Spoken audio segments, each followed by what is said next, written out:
Hello all, welcome to my channel life is beautiful. ఈరోజు మన recipe masala వంకాయ. వంకాయల్లో చాలా మంచి గుణాలు ఉన్నాయంటండి. కూర చేస్తూ మాట్లాడుకుందాం.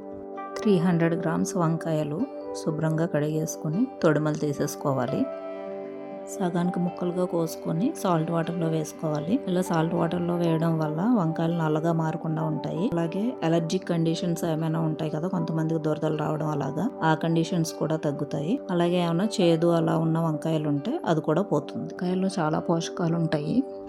Folate, magnesium, potassium, vitamin B3, B6, అలాగే యాంటీ ఆక్సిడెంట్స్ కూడా. ప్యాన్లో కొంచెం ఆయిల్ వేసుకొని వంకాయ ముక్కలు వేసుకొని వేపుకోవాలి. వంకాయలు కలర్ మారి మెత్తబడే వరకు వేపుకోవాలి. వంకాయల్లో చాలా పోషకాలు ఉన్నాయని చెప్పుకున్నాం కదా, వాటి వల్ల మెయిన్ బెనిఫిట్స్ ఏంటంటే బీపీ, షుగర్ అండ్ కొలెస్ట్రాల్ని కంట్రోల్ చేయడంలో ఇది సహాయపడుతుంది. సో గుండెకి సంబంధించి వచ్చే సమస్యలు కంట్రోల్ అవుతాయి. ఇంకా హెల్త్ బెనిఫిట్స్ ఉన్నాయి, అవన్నీ చెప్పుకుందాం. ఇప్పుడైతే వంకాయలు మగ్గిపోయాయి, ఇవన్నీ వేరే ప్లేట్లో తీసేసుకోవాలి. ఈ కూరకు ఉల్లిపాయలు కొంచెం ఎక్కువే పడతాయి. 100 గ్రామ్స్ వంకాయలు తీసుకున్నాం కదా, దానికి 350 గ్రామ్స్ ఉల్లిపాయలు పడతాయి. ఉల్లిపాయలు ముక్కలుగా చేసుకొని మిక్సీ జార్లో వేసుకొని పేస్ట్లా చేసుకోవాలి. పేస్ట్ మరీ వాటరీగా ఉండొద్దు, కొంచెం ముద్దగానే ఉండాలి. అంటే మీరు ఇక్కడ చూస్తున్నారు కదా, అలా ఉండాలి. అంటే వాటర్లో పడిపోయినట్టు ఉండకూడదు అనమాట. మనం పట్టుకుంటే కొంచెం ముద్దలా ఉండాలి. మళ్ళీ ప్యాన్ పెట్టుకొని ఆయిల్ వేసుకొని ఈ ఉల్లిపాయ ముద్దను వేపుకోవాలి. ఆయిల్ నూనె గరిటెతో 3 గరిటెలు వేసుకున్నాం, లేదంటే ఆనియన్ పేస్ట్ మాడిపోతుంది. ఆయిల్ తక్కువైతే బాగోదు కూడా.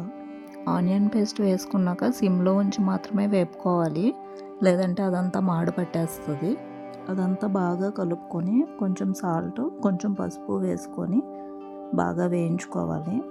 అది అలా ఫ్రై అవుతూ ఉండనివ్వాలి. కొంచెం టైం తీసుకుంటుంది, ఫాస్ట్గా చేసేద్దామంటే అయిపోదు. సిమ్లో ఉంచి వేపుకోవాలి. కరివేపాకు వేసుకోవాలి. అంతా కలుపుకొని 2-3 మినిట్స్ ఫ్రై చేసుకోవాలి. వంకాయల్లో ఫైబర్ ఎక్కువగా ఉండడం వల్ల ఇది వెయిట్ లాస్లో కూడా యూజ్ అవుతుంది. అలర్జిక్ కండిషన్స్ లేని వాళ్ళకైతే యాంటీ ఏజింగ్గా కూడా పనిచేస్తుందంటండి వంకాయ. ఆనియన్ పేస్ట్ కొంచెం ఫ్రై అయింది. ఇప్పుడు 2 స్పూన్స్ అల్లం వెల్లుల్లి పేస్ట్ వేసుకొని బాగా కలుపుకొని మళ్ళీ ఫ్రై అవనివ్వాలి. అల్లం పేస్ట్ వేసిన తర్వాత ఇంకా త్వరగా మాడు పట్టేసేలా ఉంటుంది, కాబట్టి ఫ్రీక్వెంట్గా కలుపుకుంటూ ఉండండి. బాగా కలుపుకొని 5 మినిట్స్ వరకు వేగనివ్వాలి. ఇంకా వంకాయ వల్ల లాభాలు ఏంటంటే, వంకాయలు క్యాన్సర్ కణాలను కూడా నిరోధిస్తాయంటండి. అంటే క్యాన్సర్ రాకుండా కంట్రోల్ చేస్తాయన్నమాట. ఆనియన్ పేస్ట్ కొంచెం ఫ్రై అయ్యింది, ఆయిల్ కనిపిస్తుంది కదా. ఇప్పుడు 1 స్పూన్ కారం వేసుకోవాలి. కారం వేసుకొని మళ్ళీ బాగా కలుపుకొని మళ్ళీ ఫ్రై అవనివ్వాలి.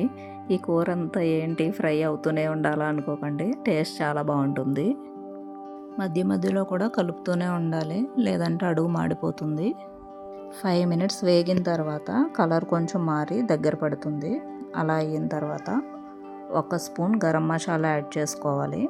గరం మసాలాలో ధనియాలు, జీలకర్ర, లవంగాలు, దాల్చిన చెక్క, యాలకులు యాడ్ చేశాను. వేపి పక్కన పెట్టుకున్న వంకాయ ముక్కలను కూడా వేసుకొని బాగా కలుపుకోవాలి. బాగా కలుపుకొని కాసేపు మూత పెట్టుకొని మగ్గించుకోవాలి. ఉప్పు, కారం, మసాలా ఏమైనా సరిపోతే ఈ టైంలో యాడ్ చేసుకొని మళ్ళీ మగ్గించుకోవాలి. కొంచెం కారం, ఉప్పు తక్కువైంది, అందుకే నేను కొంచెం యాడ్ చేసుకొని కలుపుకుంటున్నాను. బాగా కలిపి మళ్ళీ మూత పెట్టి మగ్గించుకోవాలి. 5 మినిట్స్ అయ్యాక మూత తీసి చూసుకోండి. అదంతా కలర్ మారి కొంచెం దగ్గరికి అయ్యి ఫ్రై అయినట్టు బాగా తెలుస్తుంది. ఇంకా ఆల్మోస్ట్ కూర అయిపోయినట్టే. కొంచెం కొత్తిమీర వేసుకొని స్టవ్ ఆఫ్ చేసుకోవడమే. అంతే, గుమగుమలాడే మసాలా వంకాయ రెడీ. ఇదే ప్రాసెస్లో గుత్తి వంకాయ కూడా చేసుకుంటారు చాలామంది.